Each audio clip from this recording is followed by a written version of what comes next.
Welcome to today's This Can Happen Insights. As you will hopefully be able to see, I am joined by Jonny Benjamin. My name is Zoe Sinclair and I'm one of the co-founders of This Can Happen. Dame Kelly is with us, but at the moment you can't hear her and you can't see her. So she is in the background trying, and she's hopefully, we're going to hear her voice any minute now. But obviously, do bear with us. Due to the tech, she is here, and worst case scenario, I will be able to put her questions to her in a written form, and she will answer. But hopefully, we will hear from her shortly. But we're going to kick off now. Jonny, thank you so much for joining us right at the beginning of Mental Health Awareness Week. We are really, really pleased that you are with us today. How it's going to work is we're going to sort of have a chat, Jonny and I, and hopefully Dame Kelly Holmes shortly. Please, everyone, do enter any questions that you would like Jonny or Dame Kelly to answer in your question box. You should be able to see a control panel to the right-hand side of your screen. In there will be a question box. Feel free to send in any questions, comments. I can see a couple of people have already sent in questions. Send in them anytime to let you know they're completely anonymous. No one can see what you've written, and I won't call out any names. So please, use this opportunity to speak to Jonny and hopefully Dame Kelly very shortly. I am with you. If my eyes are slightly over there, that's because Dame Kelly's writing to me. If my eyes are slightly over there, that's because you're writing to me, everybody in the audience. So please do bear with me. So, Jonny, we are very excited that this can happen, that we are partnering with you on your charitable side of things, and you are relaunching Beyond today. So tell us a little bit about Beyond, why you set it up, what it is. Tell us a bit more. Yeah, sure. So firstly, thank you for having me, and obviously hopefully Dame Kelly comes on very soon. But yeah, so we're relaunching our charity Beyond, and our charity is essentially a youth focused mental health charity, and the reason it's youth focused is because we know that 3/4 of all mental health issues begin in adolescence. So and we also know that currently, there's not good enough treatment, there's long waiting lists, particularly for young people. So yeah, with our charity, essentially, what we want to do is give grants. We already are giving grants to organizations that are working with young people, doing great work. They often don't get the funding they need, their funding gets lost, it gets stopped. So essentially, it's about us putting the funding back in, as well as that, actually working with young people. There's so many amazing young people out there that we've met over the years that have lived experience of mental health issues and are doing amazing work. So it's about giving them a platform, helping them develop their ideas, and I guess essentially being a bit of a platform for young people. I don't think they get heard enough when it comes to particularly mental health. Often it's the adults that are making the decisions for young people, but it should be the other way around. Young people should be making the decisions about mental health services themselves. So yeah, essentially all of that we're doing within our charity Beyond, and really excited to relaunch today, and to get people involved in any way they want, fundraising or actually joining us. We've got a youth board that we're forming, so it'd be great to have some young people on that. But really excited to be partnering with obviously This Can Happen on it. Brilliant. So just explain also, because I don't know, we might have a preconception of what a young person is, because you believe that we stay youthful for quite a while. So talk to me about what age range are you supporting? So that's the other thing. So doing our research when we set up the charity, we found that often young people are kind of cut off at a certain age from support from other charities. So maybe that's 18, or maybe that's 25, and then they've got nowhere to go. So actually our charity is, when we say young people, we mean, well, it's however young you feel. So whether you're 14 or 34, you are more than welcome with us. We don't want to put an age limit on our charity. Yeah, we particularly found that there's a lack of support and help for, say, young people in their in their 20s and actually their 30s as well, and even into like maybe late 30s, early 40s. They just don't have a platform or somewhere to go. So yeah, we want to hopefully be that platform, that space for them, where they can talk about mental health and get support and kind of raise awareness.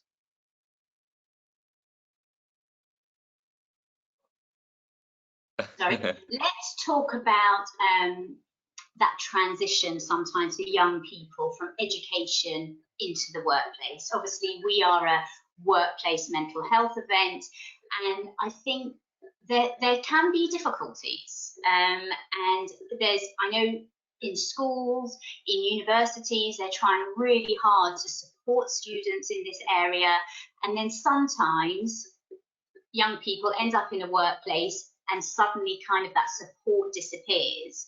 So what are you finding? Are you agreeing with that? And what can workplaces do to continue to provide support for these young people? Yeah, absolutely. We see it all the time and we hear it all the time. I mean, those transition points for young people, whether that's school to college, college to university, and then, university to the workplace, they're just not good enough in terms of looking after people's mental health. Particularly, I think when it comes to university to the workplace, it's such a big leap. Firstly, I don't think there's enough preparation, actually at university. I mean, when I went to university, which was, well, a decade ago now, we weren't given any kind of support or tools of how to manage after university, in terms of getting a job or kind of navigating through life. So I think it needs to begin within the education system, that preparation for the rest of life. But then, yeah, absolutely, workplaces I think could do more. I know a lot of workplaces are trying to do more with certain, graduate schemes really focusing on well-being and mental health and putting programs in place, which is great.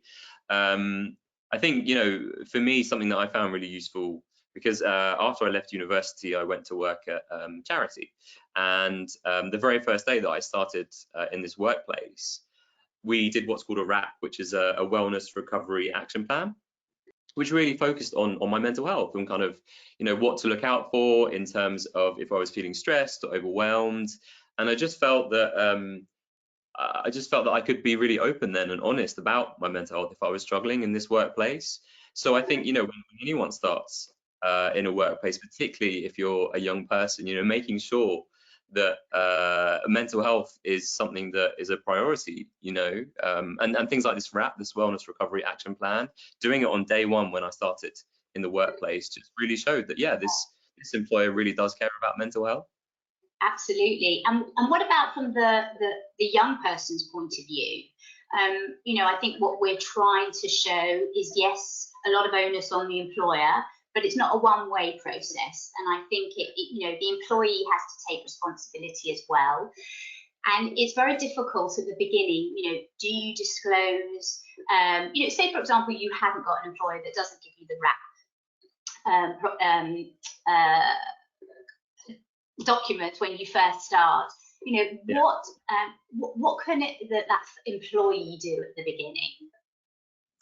Yeah, it's tough, because you go into a workplace and you might want to kind of impress, make a good first start and maybe not be afraid to speak up. But actually it's really important that, if you're a young person, you go into a workplace and you don't see anything around, related to well-being or mental health or where you can get support, to actually ask. Don't be afraid to actually stand up and ask, and not just ask, the senior managers, but actually ask, people around you as well.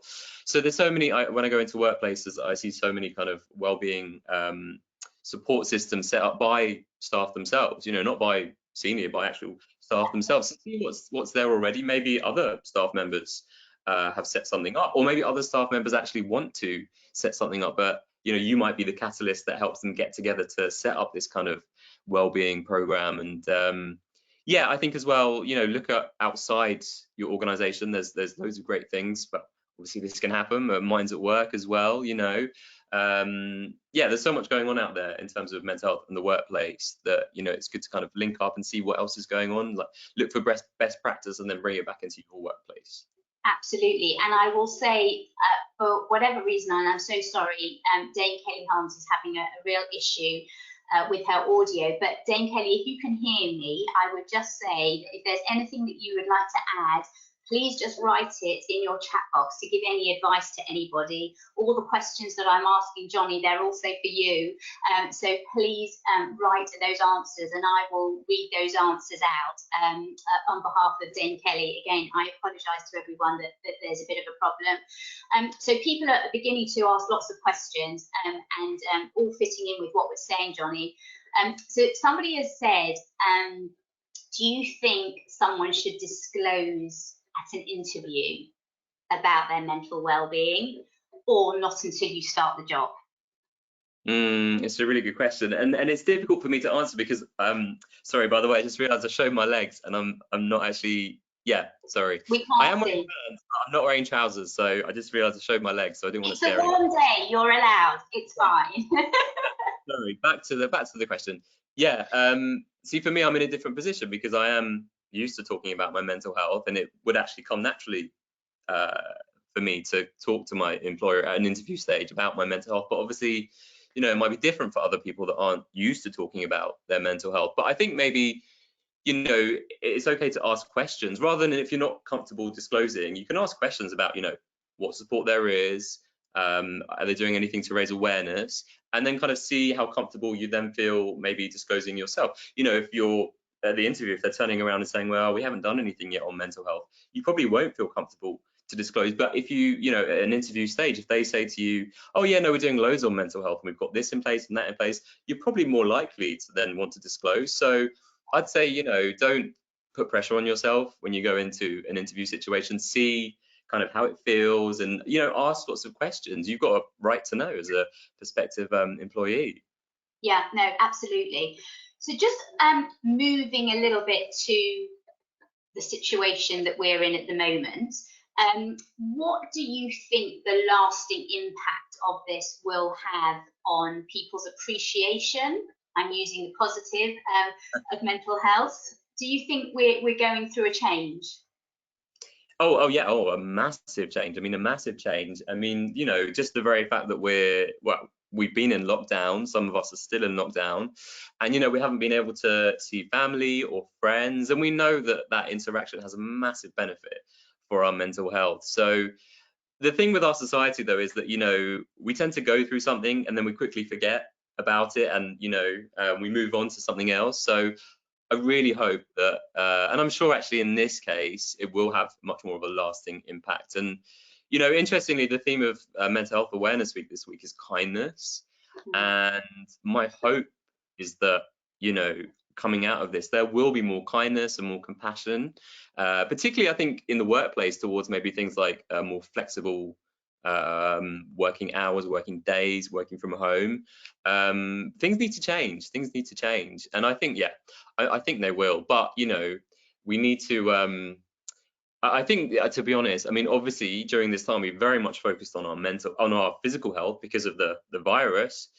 But I feel that maybe we have neglected we've neglected talking about our mental health quite a bit during this time, or some of us. So I do feel that we need to kind of, yeah, really ramp up this conversation, because lots of surveys have been done during this time, and we've seen that there's been a massive increase in things like anxiety. So we really need to address it and not kind of shy away from it as we normally do. So, you know, this week is Mental Health Awareness Week, and there'll be lots of talk about mental health, which is great, but we need to carry the conversation on, as of course you're doing. Yeah. So, and a couple of people have said, I'm looking here, so we need to ensure that the current focus on mental health doesn't reduce and go back to how it does. And it's, I suppose, all our responsibilities on this call to keep that conversation going.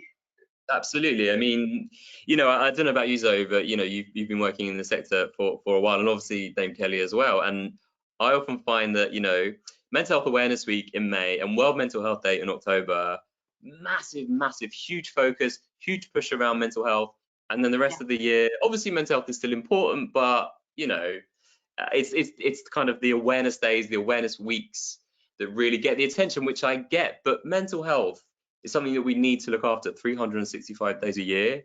And I think often we just kind of, yeah, neglect it and only really pick up on it on those awareness days, those awareness weeks. But it needs to be a 24/7, 365-day thing that we need to address and look after and talk about. Yeah, no, I couldn't agree with you more. I've got a few more questions myself before coming to loads of questions that we've got coming through. So first of all, do you see the ability that we're all going through to work flexibly at the moment? Do you feel that that's going to improve mental health in the workplace specifically? Well, yes and no, because we are working, well, we're meant to be working more flexibly at the moment, but from my experience and talking to other people actually, because we're at home and we're on this box, all day long, I think people are tending maybe to cram lots of, even more meetings than usual into the day. I've spoken to people, I often have like 5 p.m. meetings on Zoom, and when I speak to people, they say to me, I've been on Zoom all day long and this is my last one of the day and I'm exhausted.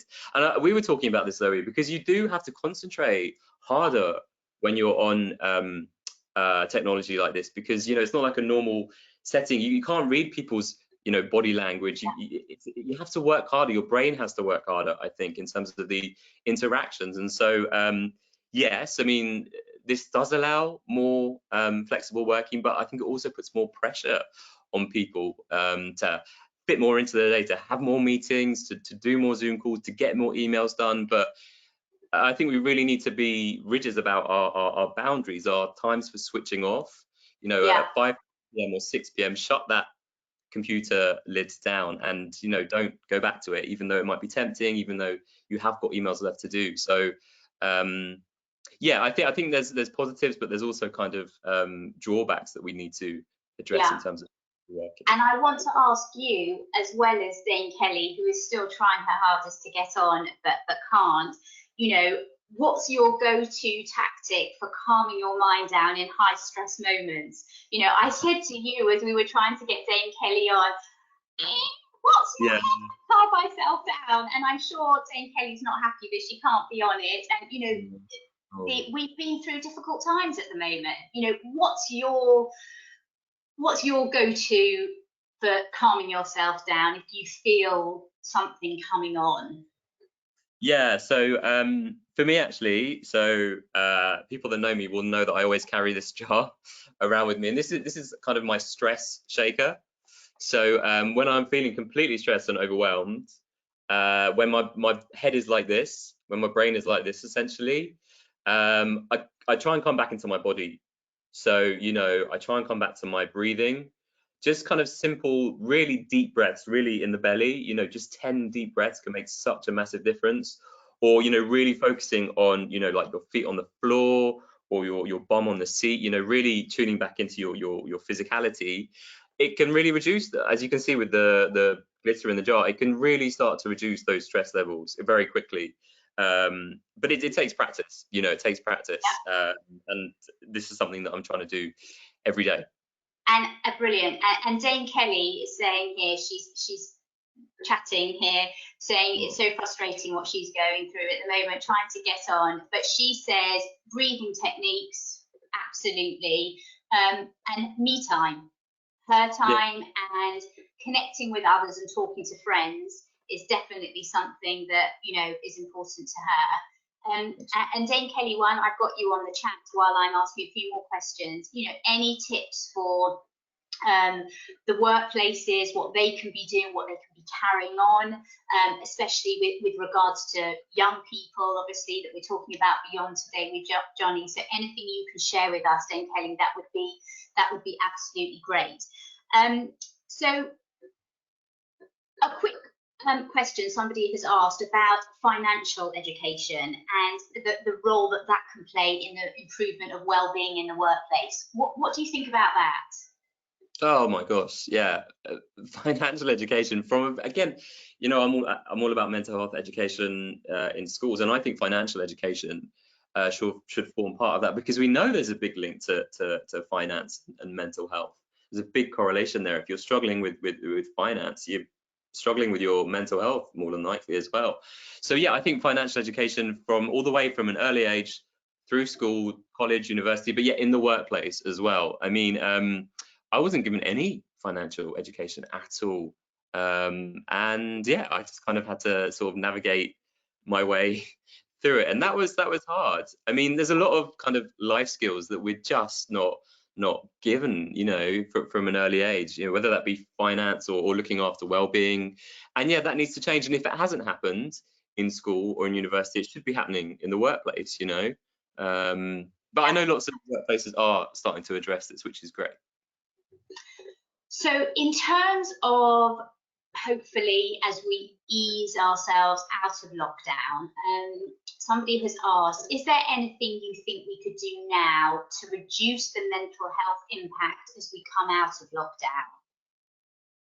Well, I think, well, firstly, you know, talking about it as we're doing now, I think is really important. And I think, you know, it's difficult because we can plan as much as we want, but it's so unpredictable.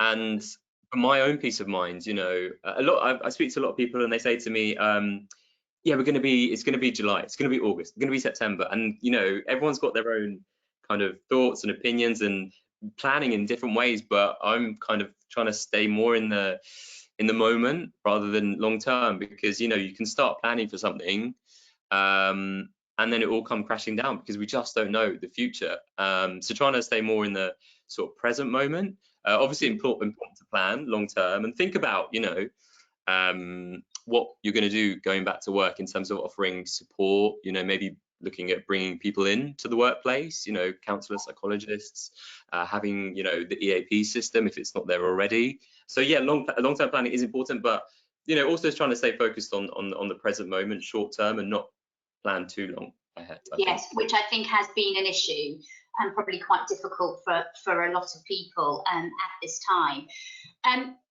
This isn't necessarily a question, but I think it's just an interesting point that somebody has made.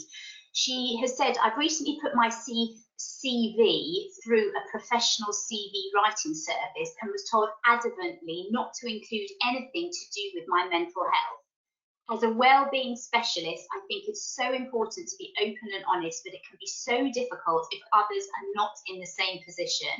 I think it'll be interesting to see how this changes following COVID-19 and whether businesses are becoming more open.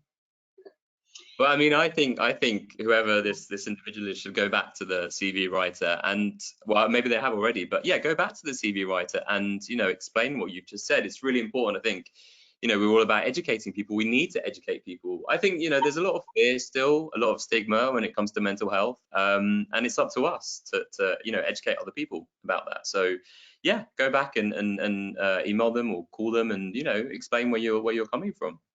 Yeah. So obviously, Jonny, you know, a lot of people know your story, what you've been through, but somebody's asked a really interesting question. Have you faced barriers before you started opening up when it comes to talking about mental health and trying to influence others to listen? Have you had barriers to that, or you know, or is it just good news that everyone suddenly starts to listen? There must be pushback sometimes.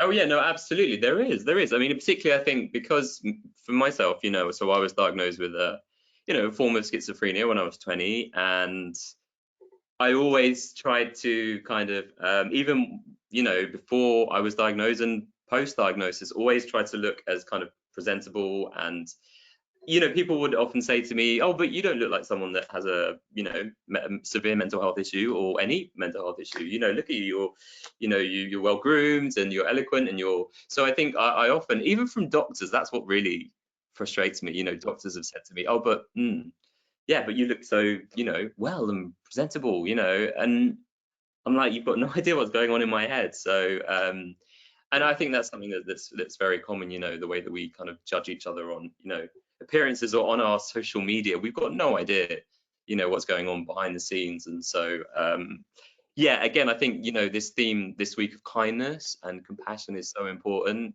I think it was Plato that said, be kind, for everyone is going through a battle. and it's true, you just don't know what's going on behind closed doors, so that kindness is so important. Yeah, absolutely. And sort of just going back as we draw this to an end, by the way, a lot of people are asking for the recipe for your magic bottle, so we might need to send Sure. that out if you can tell us what's in that. A lot of sort of going back to young people and circumstances today, you as a prime example, the people that you talk to and that you're supporting as part of Beyond, how have you seen them adapting or otherwise to the circumstances that we're in at the moment? Are they finding the resilience and the resources to look after themselves? Is it more challenging? What have you found to be kind of the general landscape?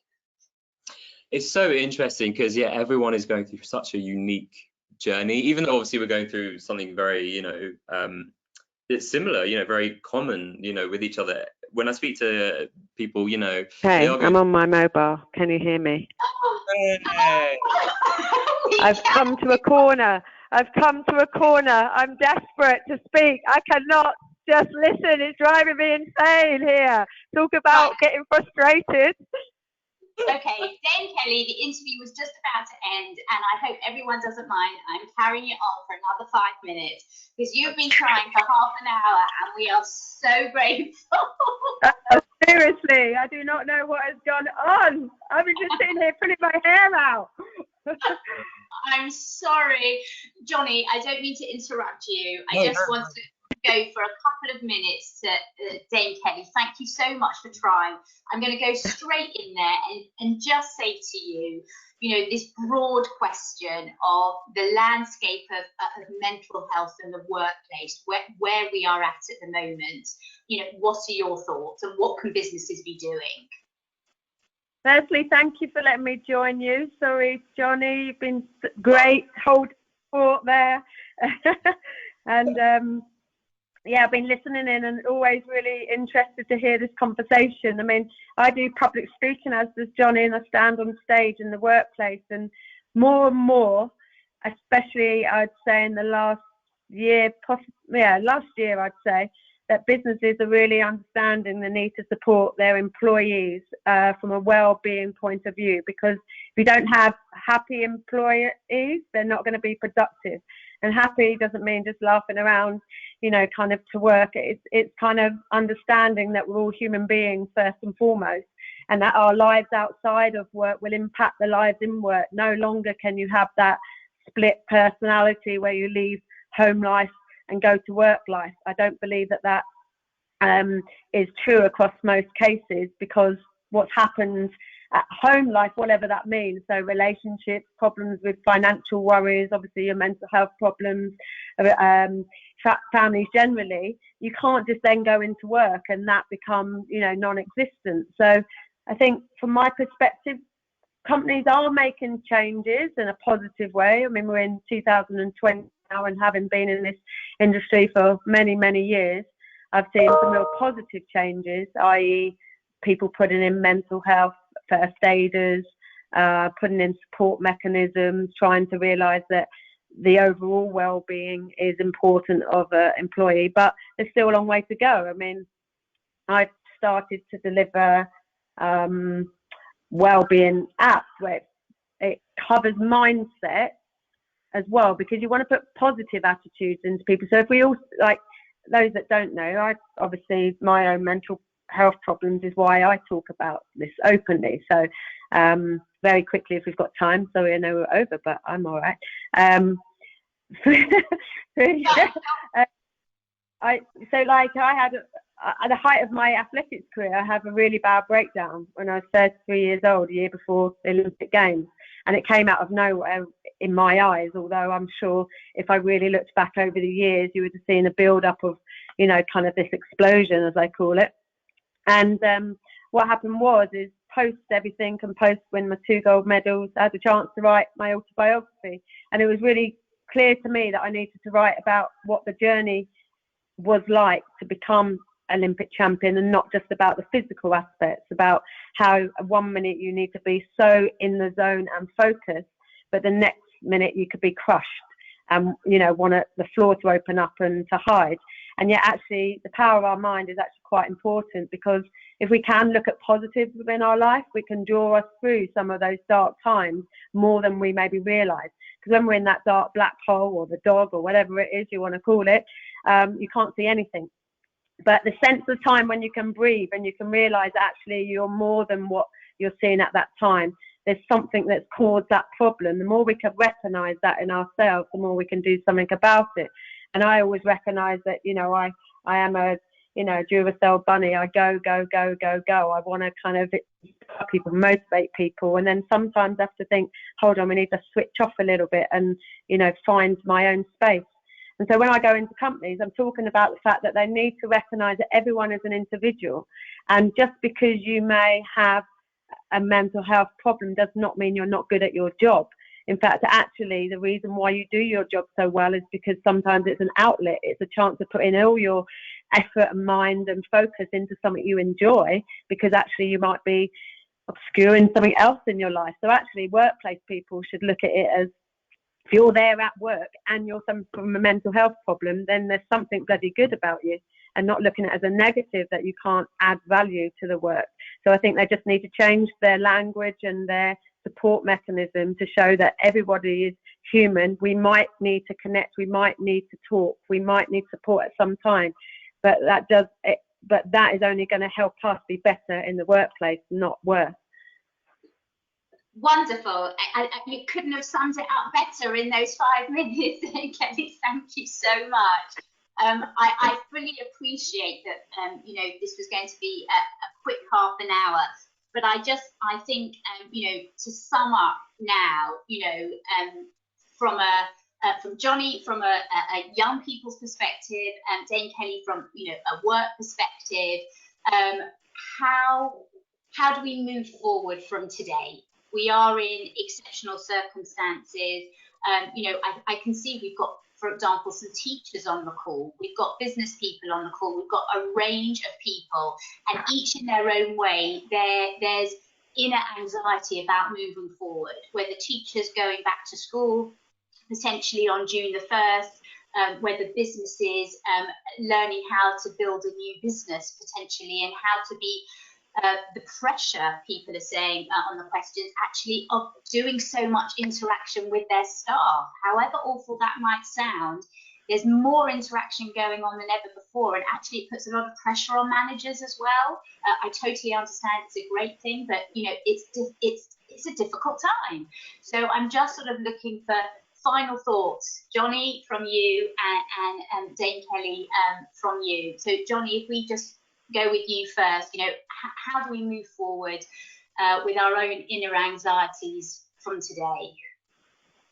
Well, I mean, first of all, I think a key thing is, you know, that knowing that anxiety is valid and it's human, and, you know, it's actually really common at the moment. So not shying away from it, you know, really not shying away from it, no matter what, you know, the government says, or the messages are, you know, you've got to get back to school. You've got, you know, it's okay to, you know, if you're feeling that anxiety and that pressure, don't shy away from it, and, you know, address it and talk about it. You know, maybe it's with other teachers, maybe it's with the head teacher, maybe it's with parents, you know, kids themselves, you know.